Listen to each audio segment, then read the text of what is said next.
close in this chase. Keeps the play alive. Throws deep down the field for Judy. He's got it! Purdy. Back to throw. Pressure coming. Steps away. Looking to run. And he walks it in for the touchdown. Throw on 4th and 18. He's given time. He wants Jefferson. Climbs the ladder. Oh my goodness! Justin Jefferson pulled it in. Doc Hollins out on defense. He's all the way back. Stevenson. Outside the 30. Flips it back. Stanford fan nowhere in sight. Uh-oh. It's picked off. Uh-oh. Oh, no. Unbelievable. Oh, wow. Incredible. Chandler Jones takes it in and wins the game for the Raiders. Direct snap, Saquon Barkley. He'll take it to the left, and Barkley will score. Run it to McCaffrey right up the middle. And a stiff arm. McCaffrey for 6.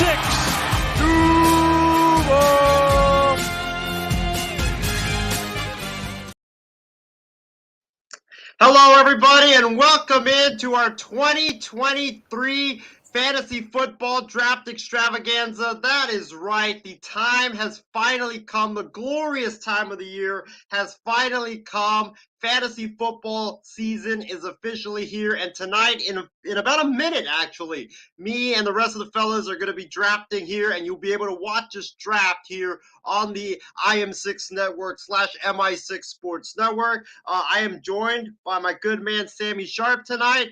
Sammy, it's been a long time, man. How are you doing tonight, and are you ready for this draft of this wild and wacky league? Yeah, long time no see, but I'm definitely ready for this draft, man. Excited for this league. Big time money, big time plays. Gotta be prepared.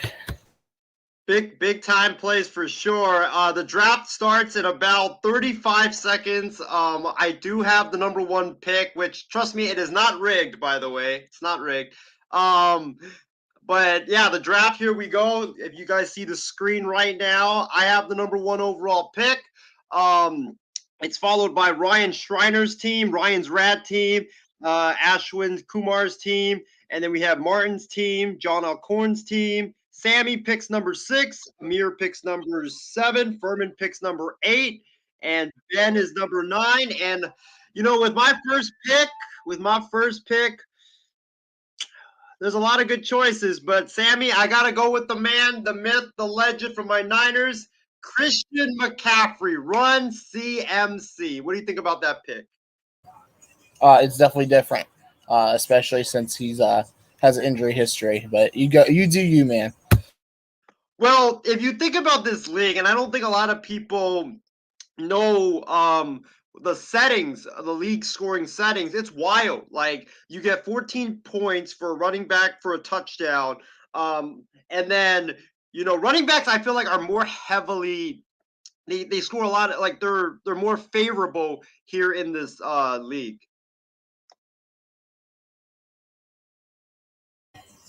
All yeah, right, now you can't underestimate the PPR with that the is true. receptions. That is true. So can't underestimate All right, that. so McCaffrey went number 1. Trying to see, how do we get the order of this? Hold on. Oh, draft results. There we go. Justin Jefferson to Ryan with pick number 2, and Jamar Chase to Ashwin at number 3 so far. So any big surprises thus far, Sammy, here in this first 3 picks that were in here? So far, everything looks to plan. Let me see here. Let me go back here. Jamar Chase, Jetta, and Cup. I guess Cup would be the upset so far.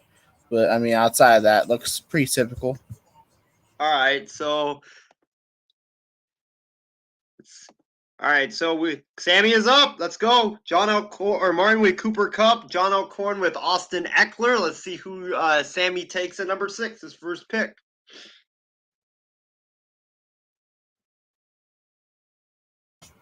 Okay, so I'm looking at right now.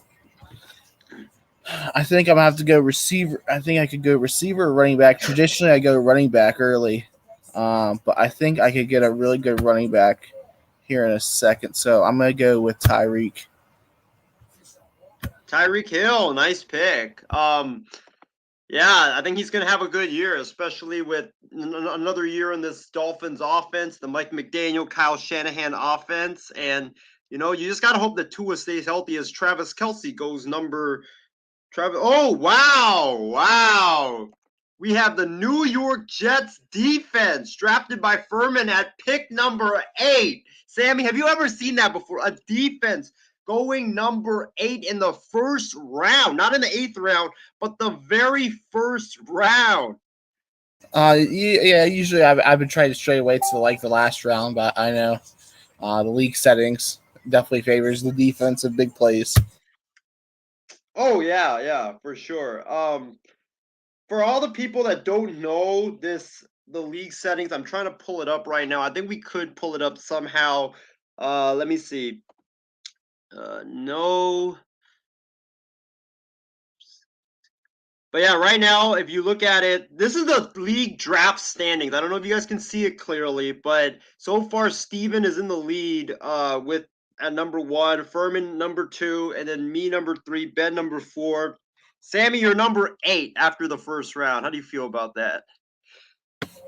It doesn't matter until the league is starting and the championship weekends here. That doesn't matter, in my opinion.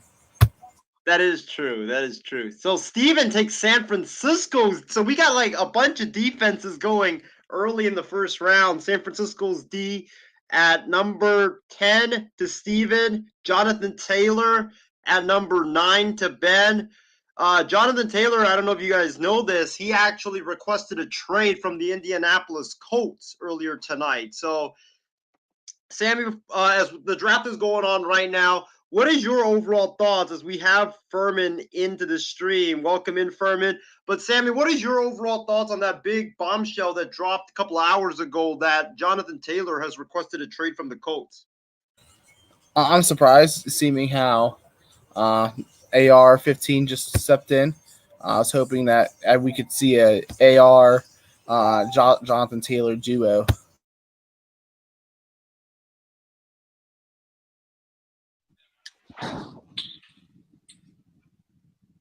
As we have Steven into this mix now, here in our 2023 MI6 Sports Network Fantasy Football Draft Extravaganza. We had Furman picking Nick Chubb, Steven picking Patrick Mahomes to start the second round, Bijan Robinson to Ben at the 12th pick. But Steven, welcome into the stream. How are you doing tonight? I'm doing well, man. All I got to say is one thing, sir. San Francisco 49ers defense number 1.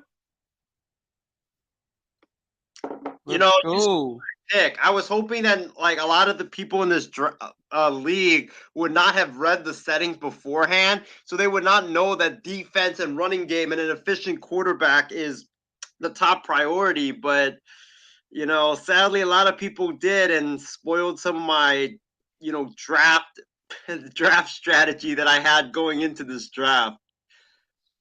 Well, I'm not going to dive too much into my thinking, Isaiah, but all I got to say is it's pretty obvious what this league favors. And that's all I had to look at, what the specific league favored. And it favors quarterbacks and defenses. And that's why I got the best defense and the best quarterback in the league on my team. Let's freaking go. Well, but don't forget, Steven, with your pick of Mahomes, you do realize that this league does punish quarterbacks that are not really that accurate. For every incomplete pass, you get -2 points. For every completed pass, for every pass attempt, you get 1. So it does balance out in a way. But Steven, like I was asking Sammy when he first joined the stream, what is like your overall big takeaways when it comes to like this league thus far? Like when you look at the settings, like what's your overall biggest takeaways?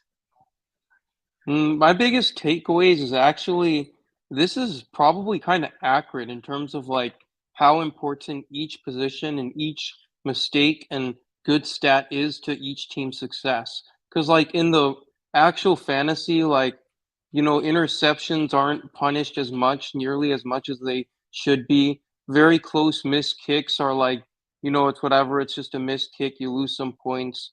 Go cry about it at home. But like, yeah, I want to say like it's more realistic to like what you would see like real life out there on the field and out there in the locker room where mistakes are just amplified, if you know what I mean. And like the other thing is you look at the success and the DNA of some of the best championship teams out there. What do they all have in common in like each league? Usually you got to have at least a very good defense and a great offense. And that's what this league is really emphasizing. It's emphasizing number one, incredible quarterback play, as well as receivers, and number two, a great defense. So I don't have too many qualms with actually how this league reflects what's important in the NFL to win a championship. All right, so I'm up right now. I just drafted the Bills defense, which I was debating between the Cowboys, the Patriots, and the Bills because those are the three best defenses left. But I chose the Bills because I don't think the Patriots are going to be really good. The Jets are going to be, and the Dolphins are going to be the tough ones for sure in that division.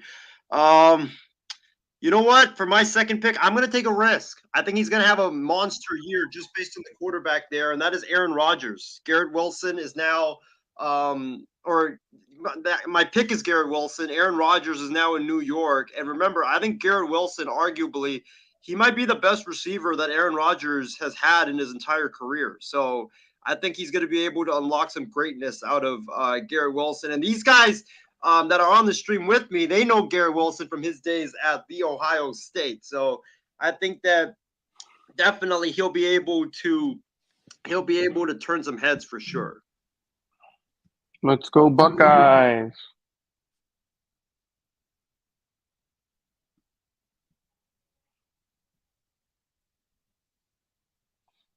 Hey, speaking of Ohio State, is Chase Young back on the scene these days? I remember he was hurt last year or something. I believe he is, but he came back for like the final 2 games of the season. And then is he okay now? Yeah, he is okay. He is okay right now. He did come back for like the final 2 games. I remember that. Sammy with Najee Harris at number 3, okay, or at round 3, pick number 26. John picking Amon-Ra St. Brown at number 25, round 3. Jalen Hurts goes to Amir. Wow, with second quarterback off the board. Hey Sammy, what do you think about our guy Chase Young in the NFL? Right now, he's just battling injuries. Just needs to stay healthy. I think he's just fine. If he stays healthy, I don't think the Washington Commanders are giving him a 5th year, if I recall. So we'll see how that pans out, and see what it is in the future for him. But I think he'll be just fine as a primary pass rusher on any good team. Awesome. Yeah, I agree. I mean, hey, Steven, let me ask you. Defensive Player of the Year, so it was not too long ago that happened. Yep. Steven, let me ask you. I was asking Sammy this earlier before you hopped on. What did you think about the bombshell news that came that Jonathan Taylor has actually requested a trade from the Indianapolis Colts? That's shocking. Well, I think the Colts have been a kind of a dumpster fire for a while now, ever since they lost Andrew Luck, and then even before that, the writing began to kind of go on the wall when they lost Peyton Manning. It's just it's a team and it's an organization that's just so dependent on that quarterback position, and you just wonder like how they can continue to sustain their level of success if they continue to just put so much emphasis on just the quarterback and not be able to figure out other positions. It's just like they're one of those franchises where they're just frozen if they don't figure out the quarterback. And I've not seen that too often before. Do you think Furman's guy, Anthony Richardson, is the guy in Indy? Because apparently he's looked really good in camp thus far. And there's a good chance that, a lot of people said that he's going to have to sit for a year to develop, but there's a good chance that he could start week 1 for the Colts. Yeah. I mean, they don't have too much more to lose at this point. Like, what are they fighting for? Are they fighting to beat Mahomes in the AFC title game or the Vikings in the Super Bowl? No, not really. Like they're just a team that's like out there trying to compete game by game and develop that next quarterback and the next talent. Because like I said, their track record, just their track record Hey, fostering sorry, quarterback. Steven. Who just Yeah. drafted Ben just drafted Brees Hall, and I was gonna draft him. I'm so mad right now. I thought about it, but it says he's injured. Bro, Is he all I right? think he's auto-picked. No, I'm drafting right now. I was gonna draft Brees Hall, and Ben auto-drafted him right before I drafted him, bro. I am so mad. Well, we welcome in Furman, who has been bitching about how the league is run. Furman, you have all these picks that you made already. Explain yourself with some of these picks that you made.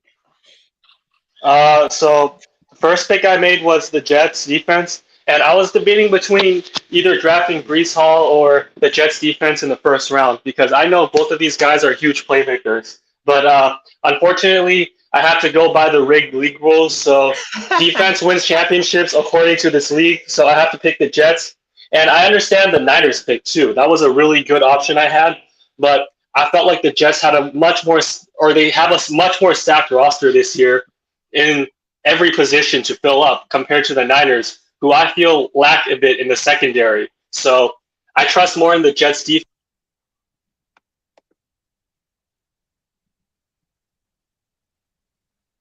Did we just lose Furman there? Yeah, I think we just lost Furman. Furman, do we have you? Yeah, am I still in? Yeah, you're still in. You're still in. You cut off for a little bit though. Yeah, but like I said, I felt like the Jets have more depth positions on defense, and the Niners lack a little bit in the secondary. So that's what gave me the option to choose the Jets over the Niners. And I wanted Brees Hall as well, but Dalvin Cook apparently is visiting New York, so I did not trust that pick very much anymore after that. So I had to really put that down for a bit. Yeah, you're right. That's what I was going to tell you that, your Brees Hall pick, it might not look so good because you could be in a situation that some fantasy owners were in when they drafted Kareem Hunt or Nick Chubb, and then Kareem Hunt signed with the Browns, and they were basically, platooning between Nick Chubb and Kareem Hunt and then the Jets could be doing that with Dalvin Cook and Brees Hall. Yeah, I had Nick Chubb last year in my fantasy team, but to be honest, the Browns had a really good run system where they utilized both running backs very evenly to the point where it didn't really affect my fantasy numbers. So if I were the Jets or if I were to own any of the running backs for the Jets, I'd still trust their team. I feel like I would still have efficient numbers regardless from either Brees Hall or from Dalvin Cook if the Jets decide to play both and split their backs evenly. All right, Ryan, don't take my pick, dude. Don't take my pick. Come on. I want Aaron Jones. Come on. Give me that killer running back duo of Jones and – oh, great. He's on the board. Hell yeah. Aaron Jones. The Packers are going to rely on the run this year a lot because of Jordan Love.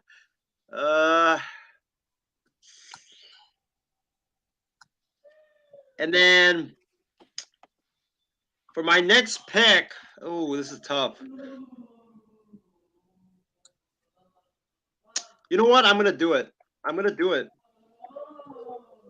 What are you doing, man? Are you getting? Let's go! Oh, well, you're supposed to pick him in the first round. You're like 2 rounds too late. What is this?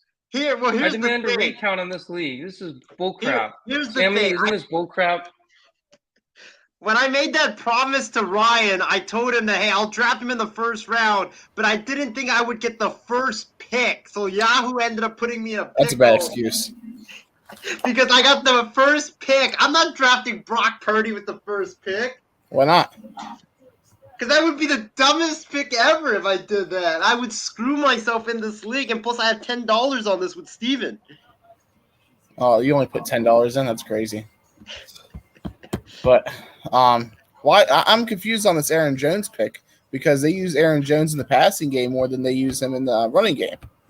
Well, also, hey, remember, running backs catching passes also will help too. And remember, I don't think with Jordan Love, I think they're going to ease him in right away, or they're going to try to ease him in. I don't think that they're going to just let him go and just put him in a pass-happy offense right away. I think you're going to see a lot of like run heavy from the Green Bay Packers to start this season, and then as Jordan Love progresses, then I think you're going to see him like the Packers give him a longer leash as he goes.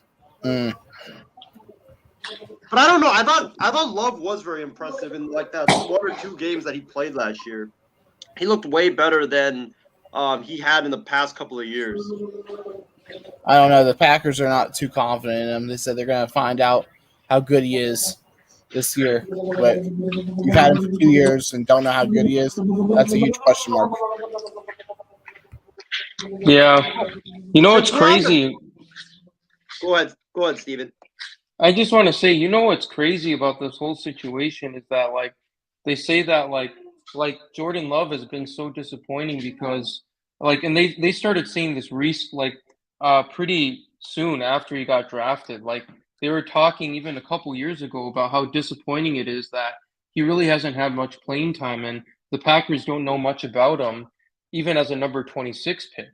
You got to wonder like with that level of scrutiny on Jordan Love as a 26 pick, what kind of pressure does that put on Lance now to kind of perform and to amount into something this year? Because even as we look at Purdy right now, there's all that pressure and all those questions he faces.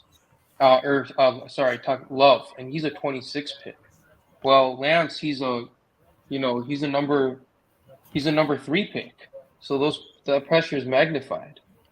Well, and Steven, I'm glad you got into Lance because that was the next thing I was going to get into is that, right now, Brock Purdy has been fully cleared to come back and, with no limitations in training camp. He's been getting majority of the first team reps. Lance apparently has been struggling with a lot of the short game from what I read yesterday. There were like 2 or 3 times where Lance had a wide open guy 3-4 yards away, and he threw it right into the ground or at the guy's foot. So the thing is, if you can't complete a lot of the short intermediate stuff, but you're always good at like the deep passing game, then I don't really know what to make of you because you're already in year 3. And I thought that going into this draft or the draft that Lance was drafted in, I thought Lance was supposed to be the quarterback that a lot of people were saying is like the most like ready because he played in that pro style offense. So I don't know what has gone on with Trey Lance, but what do you think, Steven, Sammy, and Furman? What do you think about like the latest developments in San Francisco right now, where apparently Purdy's getting all the reps, Lance he's getting like 4 to 5 throws a day, same as Brandon Allen and Sam Darnold. Do you think that Lance is on his way out of San Francisco? I think it's a real possibility. All right, Sammy, what do you think? I think he'd probably be a backup. As I think we have a situation where, remember with Tom Brady and Drew Bledsoe situation where Bledsoe went down. In this case, Lance went down, and backup got hot, carried him to not carried him, but played them into a Super Bowl. I think that's the situation we have here. If Jimmy G was in there, it would throw a whole nother monkey wrench into the situation, but makes it a lot easier without Jimmy G there, and just between Trey Lance and Brock Purdy. Well, and then Brock Purdy apparently has been looking really good at practice with his elbow and being able to put a lot of zip on that football. So I don't know. It's going to be really interesting the next couple of weeks at Niners training camp, especially. I mean, if Lance continues to struggle, I don't even know what you do. I think you have to move on at this point. All right. So looking at the standings right now, Steven and Sammy have been continuously just flip-flopping number 1 and number 2 in the draft standings right now. Furman is at number 3. Apparently, Furman, Yahoo loves your running backs. They love your quarterback pick. They don't like your wide receiver pick as well as your tight end. So that's where we're at right now.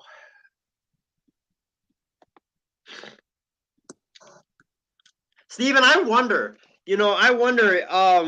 is is Furman going to accuse you of cheating this year if he loses to you because you take one of his players? That's what I wonder. Probably. Furman could be such a sore loser sometimes. Right, Furman? Is that why you took Justin Fields? Well, I took him because I needed a quarterback for that week, and he was facing the Lions defense. I knew he was going to go off. All the metrics had him as a good quarterback. And also because I wanted to play keep away with him from Furman and all the others. I just love taking quarterbacks away. Well, Furman drafted Justin Fields at pick number 48 in the 5th round. So he's trying to keep that guy away from you this year, Steven. But my next pick, let's see who we got here. See all these players. I already had 2 running backs, need a receiver and a tight end. Should I go receiver or tight end?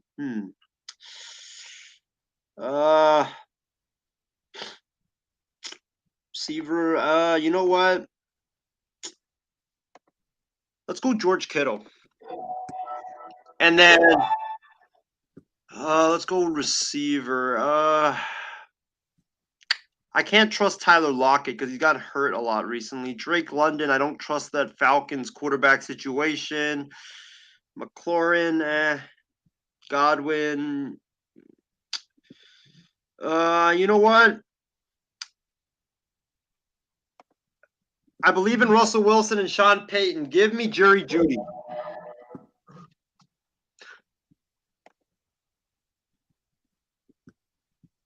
All right. Fair enough. Good picks. Good picks. Hey, speaking of which, speaking of the Broncos, what are your guys as like the season, as we almost start the season, what are your guys' like sleeper teams this year? Like what are some teams that you would say that last year had a very disappointing year that you guys think will end up, becoming great this season, and like the Jaguars of last season making it into the playoffs when nobody expected? So, Sammy, I'll start with you. What are some sleeper teams for you to watch out for? Well, one would be the Broncos. I think that I don't know if they'll make the playoffs, but I think they'll be a lot more competitive this year. Now that we have another year of Russell Wilson, he'll actually have a head coach. And another team I think will take a big jump this year that people are overlooking is the Pittsburgh Steelers. I think there could be an 11-win team, very easily 11-win team this year, 11-6, possibly 12-5 if things go the right way. I mean, we're talking about a team last year. If they didn't have Watt out, probably win another game or two, and are 10-7 with a rookie quarterback.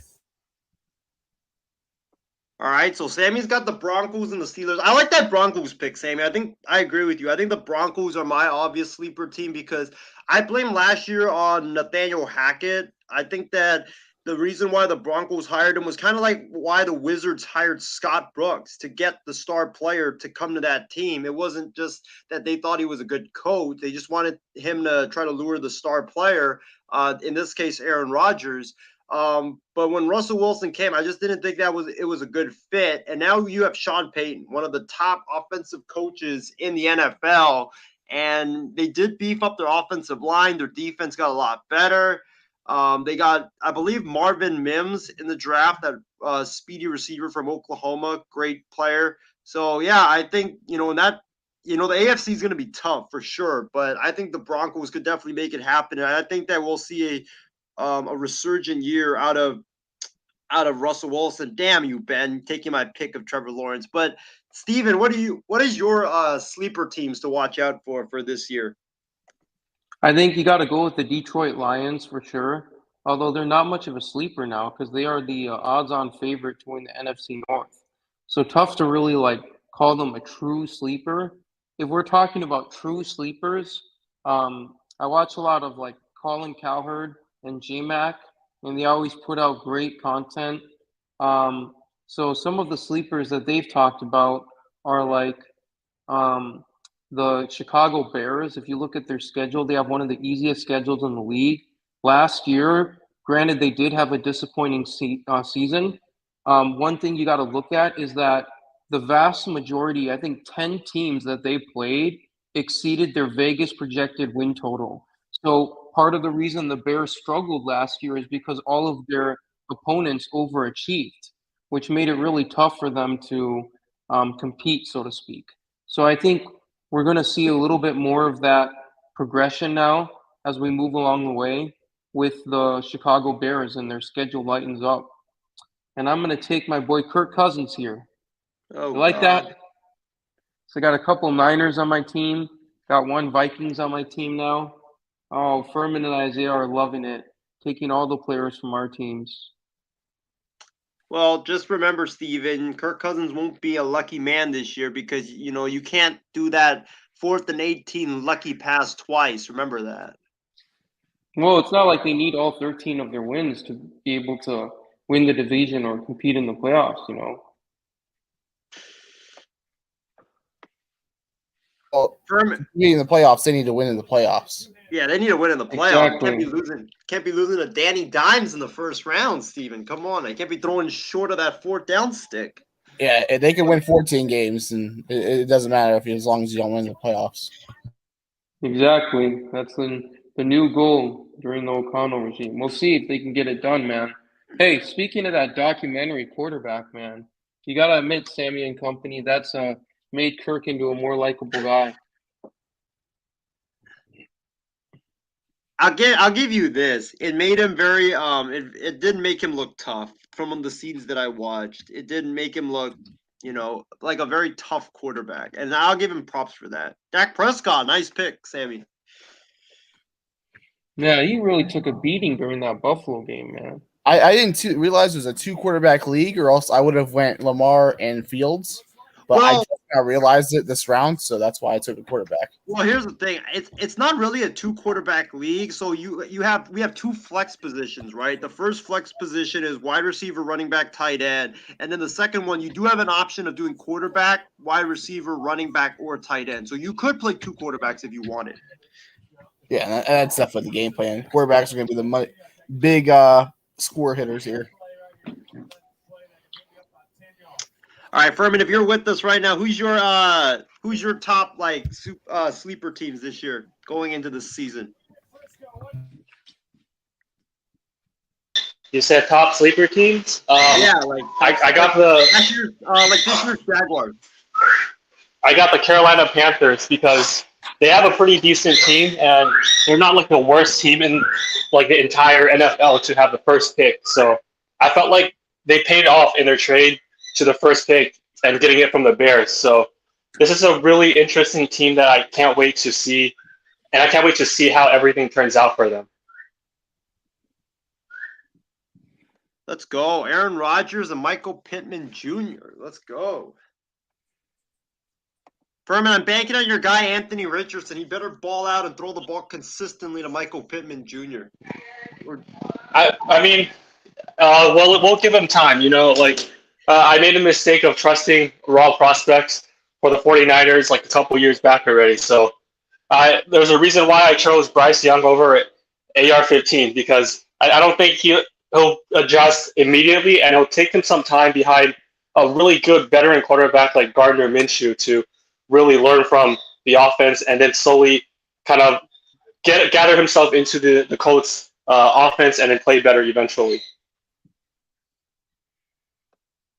As you look into this draft right now, we have a lot of interesting picks. These are the standings. Sammy's winning at number 1, but like I said, Sammy and Steven are consistently just flip-flopping 1 and 2.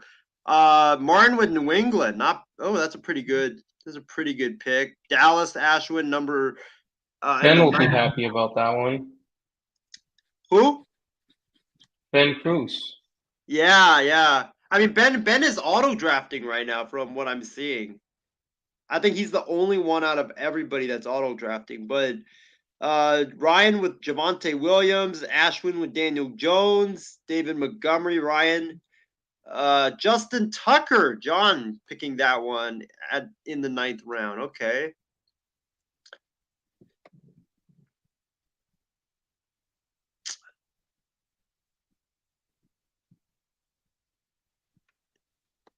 Amir is up now. So we'll see who he takes. So, Steven, what is your realistic expectations for the Vikings this year? I think they finish 10-7, and they win one playoff game. That's what I think. Do you think Alexander Madison is ready to step up after Dalvin Cook is gone now in free agency, most likely to the Jets? Yeah, I think you could say that. He should be ready to kind of fit into that mold. All right. Ben with Denver's defense. Furman with Khalil Herbert, the running back from the Bears, in the 9th round. That's an interesting pick. Daniel Carlson to Amir. David Njoku to Sammy. Oh, nice. Sammy, how about you? What's your realistic expectations for the Steelers this year? Are we Realistically, going playoffs? 11-6, 10-7. A lot of our fan base wants us to win a playoff game, but the issue is unless we win our division, we're gonna play the Bills, Bengals, or Chiefs, and maybe a team that's gonna be breaking out this year. So, winning a playoff game, I don't know if we'll do that. But 11-6, 10-7, and improvement from Kenny Pickett is what I want to see more than anything. Sammy, I don't know if you see this, and Steven, I don't know, and Furman, I don't know if you guys see this, but this year's Steelers team, honestly, when I look at it, they kind of remind me of last year's Jaguars, like a team that like people, talked a little bit about, not a lot, but then they have a young quarterback, they put pieces around him, and this could be the team that this could be this year's, Jacksonville Jaguars. What do you guys think about that? I think they could definitely surprise people for sure. I think what helps them is that they don't play a lot of potential playoff teams this year outside of their True. division. They obviously have 6 games automatically because the Bengals, Browns, and Ravens are going to be competing for the playoffs. But as far as everybody else goes, they have a relatively easy schedule. I think they played the NFC West this year, which is going to be a tough game. First game out the gate will be against the Niners.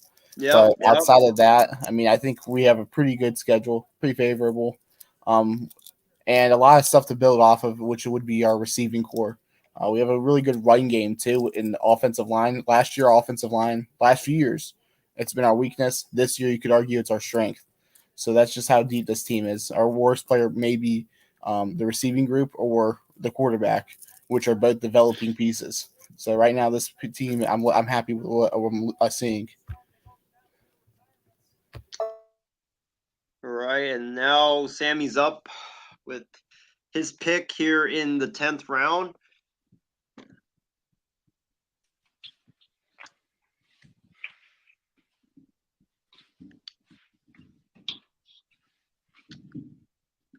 I mean, Sammy, I think that first game, like you mentioned, the Niners Steelers first game, as a Niners fan, I'm kind of afraid of that game because the Niners have like traditionally struggled on the road, especially in raucous places. And I mean, Brock Purdy's first game from returning from that elbow injury, going up against a fierce Steelers pass rush against that defensive line, our secondary, I mean, not secondary, but our offensive line is not great. That's kind of the game that really scares me because, I wish it would have been an easier opponent. But, I mean, the Steelers playing the Niners week 1, I could honestly see you guys beating us week 1. I really wouldn't be surprised. I'm interested though to see Shanahan and Tomlin go at it coaching wise because you have a defensive specialist versus one of the best offensive minds in the league. But the Steelers week 1 defense. I mean, 2 years ago they beat Buffalo at Buffalo, and last year they beat Cincinnati in Cincinnati week 1. So and they made both of those offenses look horrible in the process of that. So I like our chances. But we're definitely going to get beat up ourselves because the Niners have a pretty good defense.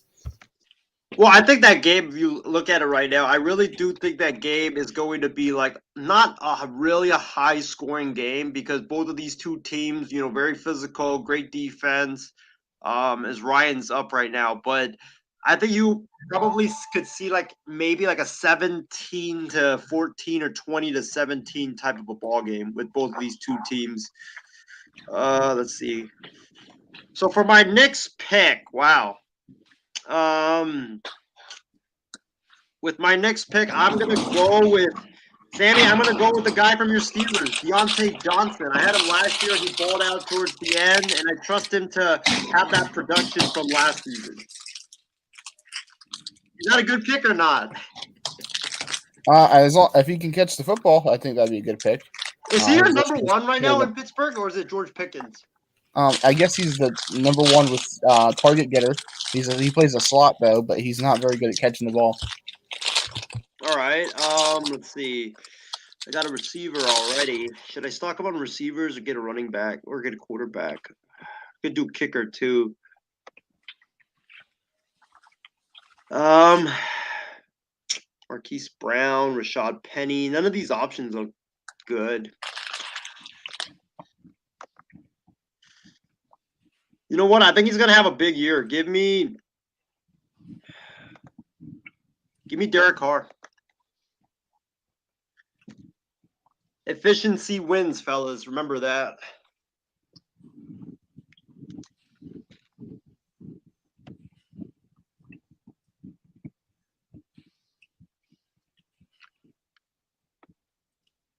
Hey, Steven, let me ask you an interesting question. You've been talking a lot of stuff about Josh Allen and how, he's one of the biggest chokers in the NFL. If Buffalo doesn't win it this year, if they don't win the Super Bowl this year, has the window closed for the Buffalo Bills? And is this Josh Allen's biggest year of his career? Second question, yes, it is absolutely the biggest year of his career. I don't think we can say the window's closed, though, just because if they don't win it this year. Why do you think that this year's the biggest year of his career? Well, he's had two great opportunities now to win the Super Bowl and win the AFC. Now, I understand the first time it was tough. His defense kind of let him down and everything. But now, the second time he also choked. Eventually you gotta step up to the plate and deliver. So that's why I think it's his greatest opportunity now. Because the first year I know the defense let him down 2 seasons ago. That was the first time I really felt like he had a chance to win it. But this year he just didn't show up in Cincinnati, and if he blows it again, he's just going to get that label of being a playoff choker. And, I mean, do you think Joe Burrow and the Bengals have surpassed Allen and the Bills? Because I feel like outside, you had the Chiefs at 1, right? But then in the AFC, you always had the Bengals and the Bills just jostling for that second place team. But do you think that now with the Bills or the Bengals' success, do you believe that the Bengals have just passed the Bills at this point? Well, as a clear-cut second I place think they're team? neck and neck.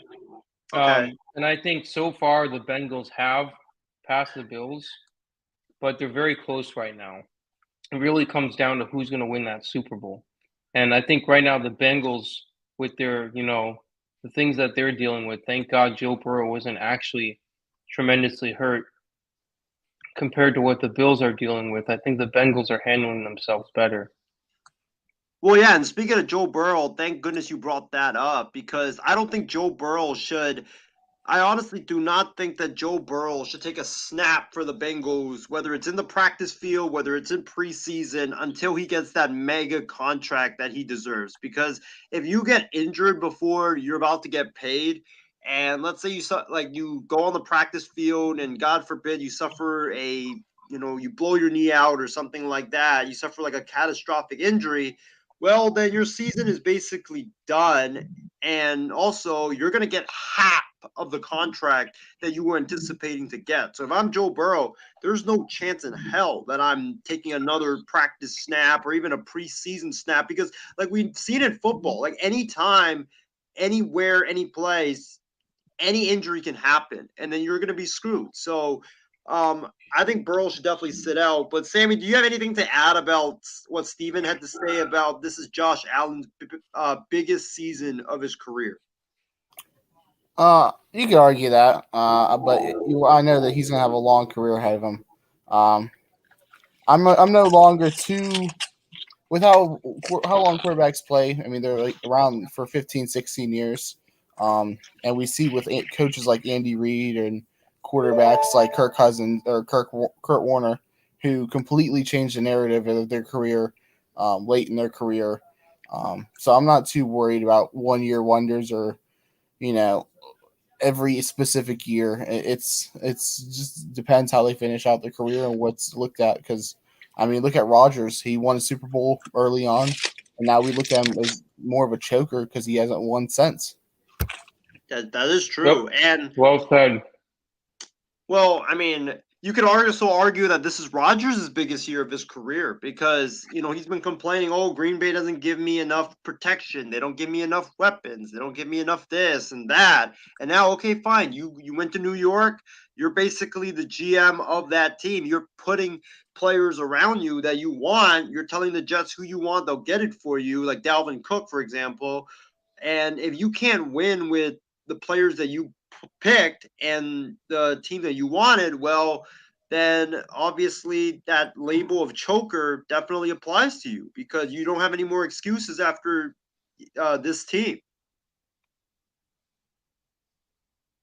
All right. So Martin's picking right now. I think he's auto picking. Ashwin's auto picking. Rashad Penny, Dalvin Cook. Wow, to John. Stole my pick. Damn. Dalvin Cook. Hey, did you guys hear we have a developing story? Ezekiel Elliott is actually on his way to New England to visit the Patriots right now. Wow. That's a shocker. Yeah, so you might see Zeke in a Patriots uniform. Are the Cowboys just basically they just let him go, huh? Yeah, they released him. You think he'll be back anytime in the future? Who, Zeke? Yeah, like maybe later on down in his career. I don't know if he's gonna be back as a Cowboy. I mean, he fits the Cowboys. I don't even know why. I know why they let him go because they don't want to pay him that large amount of money. But I mean, Zeke is kind of like Jamal Williams. He's just the guy that you give the ball to at the 1 yard line or the 2 yard line, and you just tell him hey, go ahead and pound it up the middle for a touchdown. That's right. Not a lot of good picks right now. Damn. And yeah, he's been on downward spiral since his rookie career. I don't know if you said that, Isaiah. He has. His yards per game and his yard total has just went down since his rookie year. I mean, him, Gurley, Bell are the prime reasons why you shouldn't pay running back. And I don't think any running back past 30, 40, or 32 will be in the league much longer. We're going to continue to see an influx of young running backs constantly cycle through. I think we're in that era. Aren't running backs right now trying to protest or something like that from what I've heard? Yeah, it's being led by, ironically, Austin Eckler, who got his start from Melvin Gordon holding out. How does Austin Eckler feel about that? That he got his start from another running back holding out?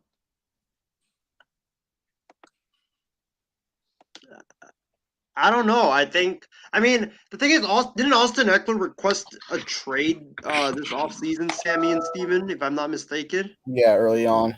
Yeah, he requested a trade.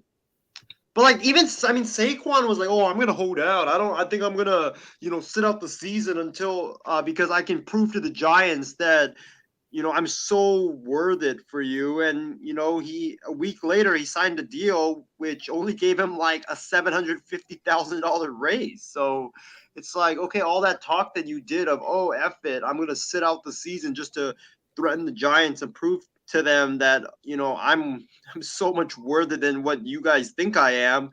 You only get a $750,000 raise. It's hilarious. Oh my gosh. Oh my gosh. Wow. Now, $750,000 raise out of how much? Well, he was supposed to get 10.1 million on the franchise tag. He signed a deal with the Giants. The new deal pays him like 11 million. So, and the problem is he's still eligible to get tagged next season. So, it was kind of like, Sammy, I got your guy, Chris Boswell. There you go. He's pretty reliable. hey, you better hope the Steelers score a lot of points this year, Steven. You better hope. Steven, Right. it's a pretty smart pick, honestly. I mean, the Steelers, they were not able to finish drives. So, I mean, if they have a similar season as they did last year, Thank you. they'll be fine. Let me ask you guys this. So in our league, right, we have a setting where if you miss a 19-yard field goal or less, like from 0 to 19 yards, you miss a 0 to 19-yard field goal, you get minus 150 points. How mad would either of you get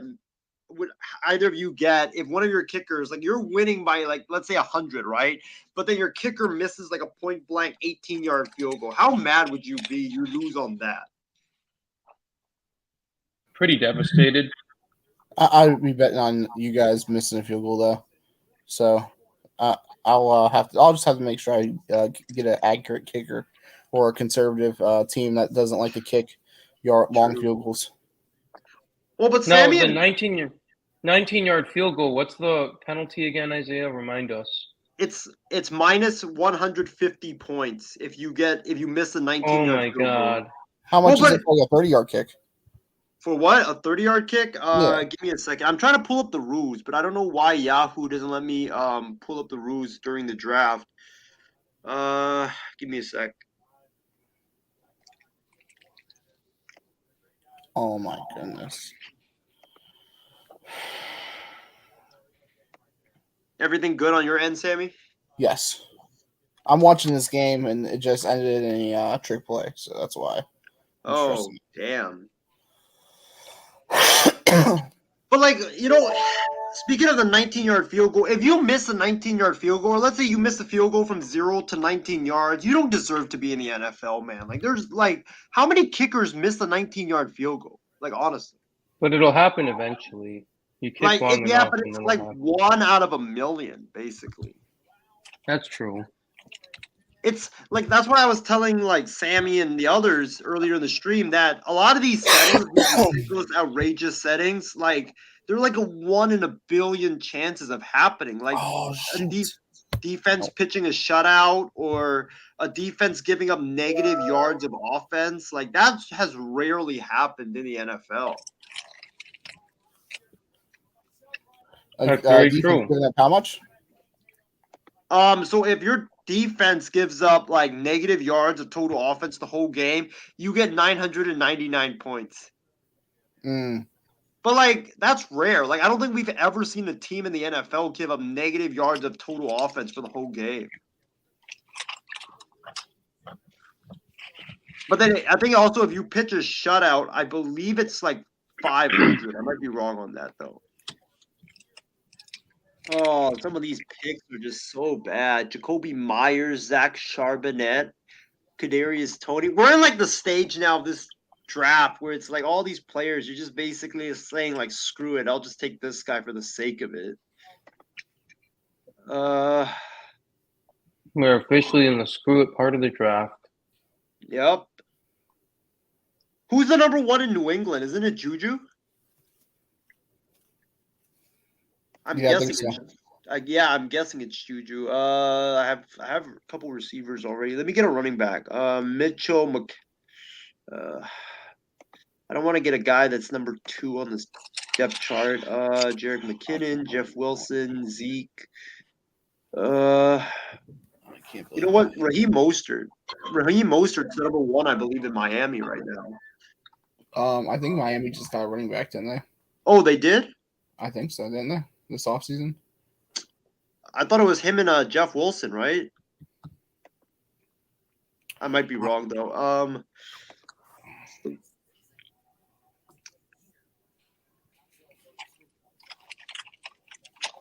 Let's go with you know what? Let's go with Cole Kmet. So Steven and Sammy, since I have you guys here, give us a prediction preview of the Ohio State Buckeyes season. Steven, I'll let you go first on that. So What's I've been that? saying this. I've been very active on Facebook about this. Me and Sammy have been going back and forth. But I think the prevailing theory between the two of us, and certainly not Tree, I'm not going to include him as part of this, is that the Buckeyes are probably going to lose to Michigan. They are going to be a team that may be one of the only games, if not the only game, they do lose. However, I'm going to go even further than that. And I think that where me and Sammy differ, while we both agree that we're probably going to lose the game, where I think we're going to differ is I have Ohio State losing probably around 2 to 3 games. Sammy says that most likely, the Ohio State game is probably going to be the Michigan game. Sorry, Michigan Ohio State game will probably be the only loss that we have. I just think that at quarterback, we don't have a certain answer right now. And that really concerns me as a fan. And so that's why I'm going to have to go with 2 to 3 losses for the Buckeyes as they kind of figure out the situation. Listen, this team, I don't even know if it is as good as that 2021 team where CJ Stroud took over for Fields and we just didn't absolutely know what we had in Fields. Granted, everything worked out well. So I'm sticking with my guts here. I'm sticking with my guns here. I think Ohio State is going to be a team that loses 2 to 3 games while they figure out the quarterback situation. Not saying that McCord and Brown can't ever be great or good, but I think we need great to win a national championship, and certainly we still need great to beat Michigan at that position. Who is Ohio State's quarterback right now? Are they in a We don't competition? know. That's the thing. We still don't know who the starter is going to be. We know it's going to be between McCord and Brown. So there's a lot of cause for concern in Buckeye Nation.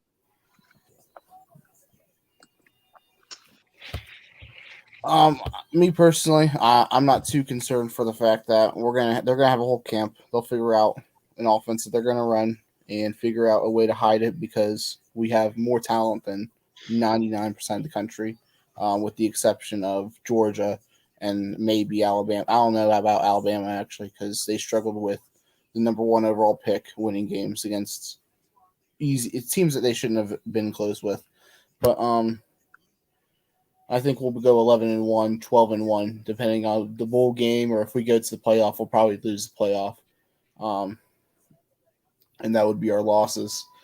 I just don't believe in Ryan Day stopping the Wolverines.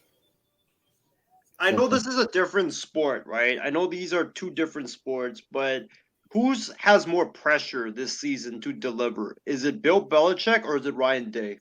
Because if Ryan Day loses to Michigan, right, there's a good chance he might be gone. And if you look at the Patriots' schedule, if Belichick goes, there's a good chance New England. Me and Steven went over it this past week.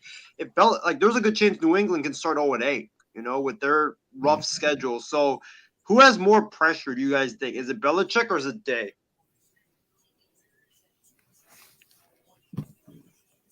Steven? Well, if you're talking about overall legacy, well, it's definitely going to be Day. But if we're just talking about this season, yes, yeah, if we're talking about in terms of this season, I'm going to have to go with probably a little bit on Belichick. I think he's going to get fired for sure if he has another losing season. I think in terms of whose job is more in danger if they lose, I'd have to go with Belichick. But legacy-wise, I'm going to say Ryan Day because he hasn't won a title yet. It'd be different if you won 1 or 2 titles. Then we could have that debate where it's did Belichick indeed get carried by Brady to a certain extent? Right. Sammy, how about you?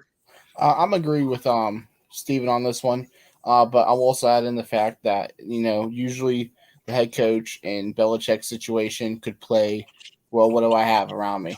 And in Belichick's case, though, specifically, he's also the GM. So he's the reason why he doesn't have a lot of talent on this roster. And he's also the reason why he can't get this team to a winning record because it doesn't have a lot of talent on this Patriots team. So he's definitely should be on a hotter seat and running Tom Brady out of town, Robert Kraft's buddy. So Yep. It's never a good sign whenever you run out the quarterback who's the owner's buddy. Yeah, and I mean, do you guys think if New England starts 0-8, right? Like, let's say realistically they start 0-8 because they have they open with the Eagles, then they have the Dolphins, Jets, Cowboys, Saints. I think they have the Bills after that. Then they have the Raiders, the Dolphins after that. So that's like 8 tough games right there. If they go 0-8, is there any chance Belichick gets forced out mid-season, or do you think that just because he's such a great coach, he's accomplished so much that they'll just let him ride it out the whole year, go 3-14 or whatever, and then can him after that? Well, if he goes 0-8, then he's gone. Yeah, I think that's just Do you like think such they a would fire him even crazy though he's won? hypothetical. You think that if they go 0-8, you think they'll fire him even though he's won like 6 Super Bowls? Yeah, I think he's done. They go 0-8, yeah, it's over. I think if they go 0-8, I think you would definitely see Bailey Zappi start for the Patriots over Mac Jones, because that would mean that Mac Jones has probably struggled. I think they hand him his notice that he's going to be gone. But I don't know if they'd fire him in midseason because it's not just a bad look on him; it's a bad look on the franchise if they let him go midseason, which Right. I'm not sure if they would do. All right, we got 2 more rounds, 2 more picks. I got 2 more picks. I think everybody else besides Ryan has 1 more pick. So Hold on, I got to ask one follow-up question to this though. This is a funny topic. So Sammy, I got to ask you. Isaiah brings up a good point about this 0-8 stuff, and this is kind of a funny topic. But what do you think is more likely between Bill Belichick and the Patriots starting 0-8 and Ohio State going 8-4 or worse?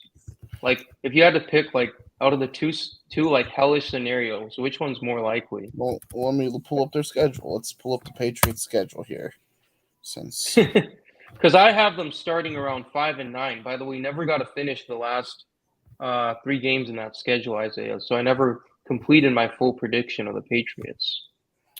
Okay, so we have. Let's go last 3 games of the Patriots first. All right, yeah, let's go last 3 games of the Patriots before you. So I can finish my prediction. Yes. Steven was at 5-9 before the last 3 games. Okay, the last 3 games. Do you have them up? All right, I have the Broncos at Denver. Okay, Broncos. New England at Denver. Gotcha. Yes. I'm gonna say that's a win for the Broncos. So that's 5-10 now. I think. 5-10. Okay, at the Bills right after. That's 5-11. And then it looks like an 8-day layoff home against the Jets. And I'm gonna give them the win. So Shree was on the money. They're gonna win 5 to 6 games, most likely. Well, but you also have them beating. You have them beating the Dolphins once. Remember, you have them. Beating I think so. Yeah. No, it's rivalry games. No, you have them beating the Cowboys, and you have them beating the Saints and the Dolphins. Okay. Well, yeah, because I don't see Derek Carr and the Saints figuring it out so quickly. So and they're at New England. They also play at the Las Vegas in the first 8 games. So let's see, 1, 2, 3, 4, 5, 6, 7, 8, and they play the Dolphins twice. So I could see them winning a game. I'd say probably though Ohio State's less likely. Exactly. Sammy, since you have the Patriots schedule up right now, if you look at their first 8 games, right, you agree with me, it's very, very tough. So what is the record that you have them most likely going in those first 8 games, if you had to give a prediction? Probably I'm going to say split against the Dolphins. Okay. Early loss against the Aaron Rodgers Jets. I'd say 3-5. 3-5, okay. Yeah, so 0-8 is just so unrealistic, Sammy. What about you? What do you got for the Buckeyes? Because I have them losing 2 to 3 games. I just think that there are some trap games in there. You know, there's no guarantee that they're going to beat Maryland, Notre Dame, Wisconsin, Penn State, all these mediocre to good teams on top of losing to Michigan. Like, if we already have them losing to Michigan, I think it's hard to say they don't lose another game. But what do you think, Sammy? I think we're going to say halfway through the year, what we did last year. We're going to say that this team is one of the most talented teams in the country, We're going to go in week 8 or week 9, 9-0, and we're going to be top 3 in the country and continue to push this narrative that we should be a national championship team. We're better than all these teams, and we're going to have false belief walking into the final week of the year. Oh my God! Get thrown into the wolves. I think But let that's me ask you exactly how this. this Let was me going to ask you play out. this question. So we'll be thrown to the Wolverines, so to speak. But let me ask you this question, Sammy: is this team better than the 2021 Buckeyes, the one where C.J. Stroud first became the quarterback, and we just didn't know exactly what we had? That's a good question. I don't know. I'd say they're pretty equivalent. Because even then, I would have argued defense, but their defense was pretty bad that year, and I think we went 11. We went 11-1, losing to Oregon that year, right? We actually went 10-2. We lost to Oregon 10-2, and yeah. Michigan. You lost to Michigan. So what I'm getting we at, lost Sammy, to is that Wolverines. year, right? That year we didn't take care of business. We didn't beat everyone we were expected to beat, right? We inevitably lost to a team that, we could have, should have, would have beat. So what's stopping us basically from doing that again this year? I don't think we're playing a team with a elite run game. We don't have ZJ Verdell on the schedule.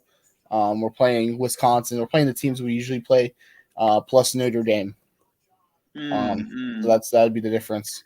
I'm not scared of Notre Dame as that I would be scared of Oregon or an elite Pac-12 school at the time. All right, that's fair enough. Steven, it's your last pick, by the way. I know. I think I'm going to go with this Miami guy, Devon Akan. Yeah, I do. I side with you there, Sammy. Like, I was talking to Shree about this. I'm like, you look at our 2021 team, right? Similar situation. The year before, we had a shot to win the national title, but we just couldn't get it done. Well, now we have a new quarterback, just like in 2021. We have a team that we're going to play in Notre Dame that's like great, but not elite anymore. Like, I wouldn't say that Oregon was elite when we played them, right? They're kind of that step below elite. And so, like this year, I feel like it's a 2-loss year. But what you and Shree bring up really well is that offensively, Notre Dame cannot match up against the Buckeyes the way that Oregon did. And that's what could be our saving grace in terms of not getting upset by these teams. But I'm saying even if we do beat Notre Dame, Sammy, we got a gauntlet of a schedule kind of in the middle of the season. We got to play. I think there's a stretch of games where we have to play Penn State, Wisconsin, Michigan, Minnesota. Like we have to go through the gauntlet of the Big Ten, which is getting more and more well-rounded as much as I, harp on the SEC being the better conference. So I'm just saying that, even if we beat Notre Dame, I just can't be convinced that this team wins every game except for that Michigan game. So the only team I see, am I on mute? No, I'm not. All right. So I'm looking at the schedule here. Well, I had it up. My computer froze. So far, the only game I'd consider a trap game, and they seem to give us hell every time we play them. Ever since 2000, I feel like, is Purdue. We have Purdue on the schedule this year. Exactly. That's going to be another trap game, too. But that's right before Penn State. Trap game. I agree with you guys on that one. But as far as I would not consider Penn State or Wisconsin trap games because Penn State's a rival, and we know they're going to be in the top 5, top 10 by the time we play them. So they're going to be a highly anticipated game. I'm excited to see what Luke Fickell is going to bring in. But last time he coached in the Big Ten, he was 6-6 with Ohio State. Let's see. We have Spartans. Not really impressed with the Gophers. And then the last game of the season, the game. So that's how I look at it right now. Maryland, they gave us a fight last year, but I don't. Do they have Talia Tagovailoa back? They do. So, I mean, maybe he puts up a fight with us, but I doubt it. I think that game last year was more fluke than it was anything else. Didn't Notre Dame also draft? Not draft. I believe that Notre Dame. They had got the quarterback from Wake Forest, right? The guy that was extremely effective last season, Hartman, if I'm not mistaken. That's their starter. I'm not sure. They probably did. That sounds familiar. But I mean, I just think this season overall, though, in college football, I think it's going to be one of the most exciting years because if you look at all the top teams, the top dogs, right? They all are either breaking in new quarterbacks or they are breaking in new coordinators. There's just a lot of newness with a lot of these teams. Like Bama, I agree with you, Sammy. I don't think Bama's going to be as good as they were in the past. Like I just think, like me and Steven have talked about this before, that Bama, the days of Bama whooping everybody and beating everybody by like 30 points, I think those days are long gone. Like I think right now you're going to see Bama in a lot more closer games just because the SEC as a whole has gotten so much better. And also the Bama's recruiting has been great, but their quarterback situation is the one I'm worried about because there's one guy that cannot throw. There's another one who in Tyler Buckner who played against Ohio State last year and he struggled to even move the football up and down the field. So it's going to be interesting for sure. LSU is the team I'm watching out for because I think Brian Kelly can do a lot of great things with the Tigers in year two. Yeah, I mean, as far as Alabama goes, I don't think that the SEC caught up to them as much as they just dropped in talent and recruiting and developing these guys because they're definitely not. I mean, defensively, they're no longer this juggernaut defense. They can definitely be beat, and offensively, we seen last year that offense struggle for 3 quarters. Sometimes they never got going last year. No. Against Well, Texas, Sammy and I will disagree about this, but I think that Alabama last year, in the end, did prove to be, the number 3 team in the country in terms of just their talent level and their final performance. I do think I would have picked them to beat TCU and Michigan head to head, with how they played in bowl season. And the SEC is getting tougher. I think it is closing the gap. Maybe not as much as Bama is helping to close the gap by not recruiting and developing as well. But now, they barely were able to hang on to that number 3 spot last year in terms of their total performance and talent. Now, with Bryce Young gone, I just think that it's not going to be close anymore. Like, I see this as a 3-loss team. I think that Vegas is drastically overrating the Buckeyes and the Crimson Tide right now. Like that's what I really think so. Like I think Sammy's right. Like midway through the season, you're gonna say like 1 or 2 of these teams, wow, they deserve to be national contenders. Then what happens when they play Georgia and Michigan? 23-point blowout. Well, Georgia's going to roll them. Georgia's going to roll out. Yeah, exactly. They're going to destroy them. You can argue that Georgia got Bennett was great. Stetson Bennett was amazing. But Brian Kelly's going to destroy Alabama before Georgia does. Brian Kelly's going to destroy Alabama before Georgia does. It's crazy how good Brian Kelly is of a coach whenever he actually has talent on his side. Well, and Sammy Absolutely. and Steven, here's the thing. Can you believe that people were saying remember Brian Kelly was hired at LSU the same time when Billy Napier was hired at Florida. And Brian Kelly reached out to Florida because he was saying, I want to coach at Florida. But then Florida was like, nah, we'll get the coach from Louisiana Lafayette who has high potential. And guess what? Now you think about it, people were saying, oh, Brian Kelly or Billy Napier is a better hire than Brian Kelly. And I was like, there's no way because Billy Napier, everybody's just rating him based on his potential. But when you look at it, Brian Kelly has won everywhere that he's been. And now you look at it, Brian Kelly at LSU, way better than Billy Napier at Florida. And there's a good chance Napier could be gone after this year from Florida. Yeah. Hey, speaking about this Brian Kelly and Billy Napier business, which is very interesting. But, that brings me to another topic. You got the Tennessee head coach and Brian Kelly. Who do you think will end up being the bigger surprise of the SEC?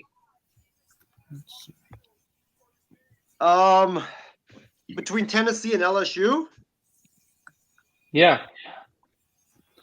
And the coaching, how successful the coaching hires are. Oh. I'd say Tennessee would be more surprising. Yeah, I agree. I think Tennessee will be more surprising. I think LSU's coming. I think I said that last year that Brian Kelly last year had little to none talent in the cupboard. They had to get a lot of talent from transfer portal recruits because after Ed Orgeron got fired, a lot of their talent went to the transfer portal and transferred out. So I think that with LSU, they were only supposed to be a 5-win team, 6-win team at best, and they won the SEC West, and now everybody's returning for a second year, and they have more experience now. I think I could see LSU going to the playoffs this season, as crazy as that sounds. Yeah. A little crazy. It's My not crazy. playoff teams, you'll be very surprised with my playoff teams. I think it's going to be Georgia, Michigan, USC, and Penn State. That's what I think. I think we're going to have ourselves, Sammy, I think we're going to have ourselves a 3-way tie for the Big Ten East. And I've been saying that for a while. So you think there's 2 Big Ten teams that get in, Michigan and Penn State? Yes, that's who I got. Wow. I subbed that. I think I did something similar. I had Georgia, the Wolverines, and I think I picked USC too, and I picked North Carolina as the 4th spot because they have a pretty relatively easy schedule, and if they fit against Clemson or Florida State, all they have to do is win one game, and Drake May is going. I feel like he's good enough to win one game against them. Exactly. All right. Ben, to answer your question, how's your team looking? You haven't seen it. So your team is this. You have Trevor Lawrence as quarterback. You have Amari Cooper at 1 receiver spot. You have Keenan Allen at 1 receiver spot. Jonathan Taylor at your one running back. Bijan Robinson at 1 running back. Darren Waller at tight end. Ramondre Stevenson, your Patriots running back at 1 flex. Breece Hall, the running back from the Jets. Oh, we got a Patriots player. Yeah, he did. At another flex. Mike Williams, the receiver from the Chargers at your bench. Rashad White. Samaje Perine. Gabe Davis. Sam Laporta, the tight end from the Lions, and Jordan Love round out your bench. And your kickers are Harrison Butker from the Chiefs and Jason Myers of the Seahawks. And you got Denver's D. That's your team, Ben. So, and then Ben also says, let's go Buckeyes. Yeah, wait. See, Steven, this is why nobody likes the Buckeyes, man. Nobody's responding to your stuff, man. Whatever, man. But hey, before we wrap up, since the NFL season is rapidly approaching, let's give me like 3 of your bold predictions for the season before we wrap up for tonight. So let me start with Sammy. What are your like 3 bold predictions for this upcoming NFL season? I'm gonna say TJ Watt leads the league in sacks. That'll be my 1. 2, the Browns are going to lose 11 games or more. Wow. 3. Let's see here. What would be my 3rd one? I think the NFC is going to have a Super Bowl winner this year. I think it's not going to be Mahomes or the Bills. All right, good predictions. Before I get to you, Steven, for me, my 3, I think New England starts 1-7 or 0-8. I think that results in Bailey Zappi coming in for Mac Jones for the rest of the season and replacing him. And I think that Belichick will get fired at the end of the season. And his long tenure in New England will be over. Number 2, I think that Brock Purdy will have close to an MVP season. And number 3, I think the Carolina Panthers will make the playoffs and win the NFC South. So those are my 3. Last one, not really bold. The first 2, I guess you could say it's kind of bold. Steven, what are your 3? I think that Jared Goff will be an MVP contender this season. Wow. I think that the Chicago Bears are going to make the playoffs. And I'll say that the Minnesota Vikings will have exactly 10 wins, 7 losses, and 1 playoff win. All right. I like I'll those make it very specific. All right. I like those predictions. Well, everybody, it was a great show tonight. Thank you guys so much for tuning in to our fantasy football draft extravaganza. we'll wrap up with some final thoughts before we head out for the night. Let me start with you, Sammy. First time in a long time you coming on for a live stream, man. It was great to have you back. What are your final thoughts for tonight's show? Well, my team is projected to win the championship, so I'm not going bankrupt. That is my first final thought, and my final thought is thank y'all for having me. Had a nice long time no chat for both of y'all, so nice seeing y'all again, or nice chatting with y'all again. Yeah, nice seeing you, Sammy. Yeah, I'll definitely echo that sentiment for sure. Steven, your team is projected to be in second while my team is projected to be last. We know what happened the last time the league draft standings were like that. Oh, he's prefacing it with so many excuses. Oh, Look at that. yeah. That happened last year and I should have won. Mr. Excuse Maker. What are Mr. your Excuse final Maker. thoughts? What are your final thoughts? Well, great show, guys. I thought that we made a lot of progress in terms of agreeing on the Buckeyes, me and Sammy. Doesn't usually happen, but I think both of us can kind of see the writing on the wall that this is more of a developmental season. We'll see how we look. You know, I hope Sammy's right in the sense that we'll continue to look like a national contender at least until the game, keep some excitement going. I also just wanted to thank the Vikings for such an emotional season last year. I don't think I'll ever forget those memories of just cheering for them and being in tears after the Bills game. Kirk Cousins, always my MVP, man, so clutch. Skull Vikings, I love that team. Just absolutely love them. And, good luck to all the up-and-coming coming guys this season.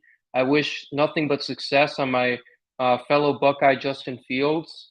I think this is finally the year that the Bears kind of break through the mold and break out of their shell again, like they did in those early Nagy years.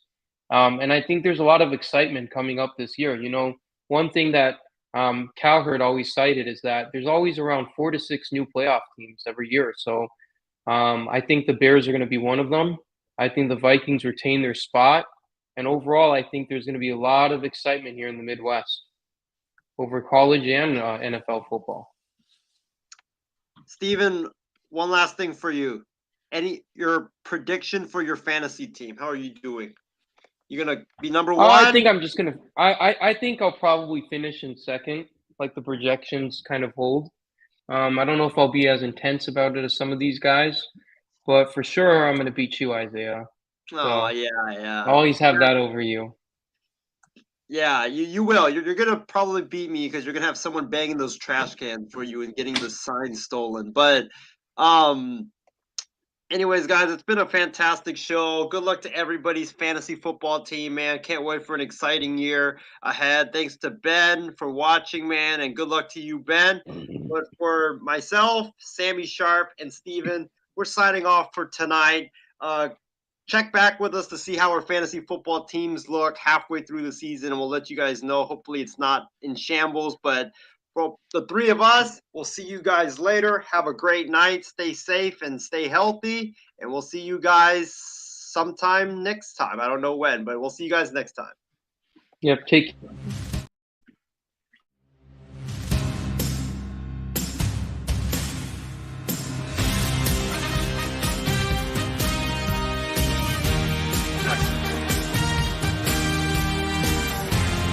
Wilson is chase. Keeps the play alive. Throws deep down the field for Judy.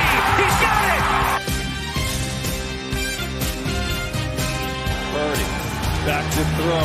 Pressure coming. Steps away. Looking to run. And he walks it in for the touchdown. Throw on 4th and 18. He's given time. He wants Jefferson. Climbs the ladder. Oh my goodness! Justin Jefferson pulled it in. Doc Hollins out on defense. He's all the way back. Stevenson. Outside the 30. Flips it back. Stanford band nowhere in sight. Uh-oh. It's picked off. Uh-oh.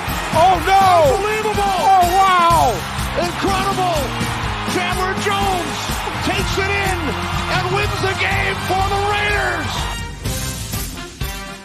Direct snap, Saquon Barkley. They'll take it to the left, and Barkley will score.